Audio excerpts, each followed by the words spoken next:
ఇక అలా కొడుకు పుట్టాక రక్షితకి థైరాయిడ్ తో పాటు పీసీఓఎస్ వచ్చి హార్మోన్ ఇన్బ్యాలెన్స్ వల్ల తన వెయిట్ ని కంట్రోల్ చేయలేకపోయింది.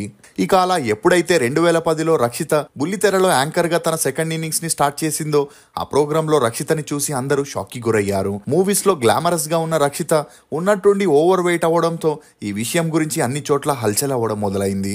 అందుకు తోడు రక్షితకి 2013లో ఒక యాక్సిడెంట్ అవ్వడం, అందులో తనకి తీవ్రంగా గాయాలవ్వడంతో పూర్తిగా వర్కౌట్ మానేయాల్సి వచ్చింది. ఇక ఈమె వెయిట్ చూసి అందరూ విమర్శించడంతో మానసికంగా కృంగిపోయిన రక్షిత డిప్రెషన్ లోకి వెళ్ళిపోయింది. దీంతో తన మైండ్ ని డైవర్ట్ చేయాలని రక్షిత భర్త రక్షితని ప్రొడ్యూసర్ గా మార్చి జోగయ్య, డీకే, ఏకలవ్య అనే మూవీస్ ని చేస్తూ 2012లో బీఎస్ఆర్ కాంగ్రెస్ పార్టీలో చేరగా అక్కడ తనకి అంతలా సపోర్ట్ లేకపోవడంతో 2013లో జనతాదళ్ పార్టీలో చేరగా 1 సంవత్సరం తర్వాత బీజేపీలో జాయిన్ అయి ఎమ్మెల్యేగా పోటీ చేసింది.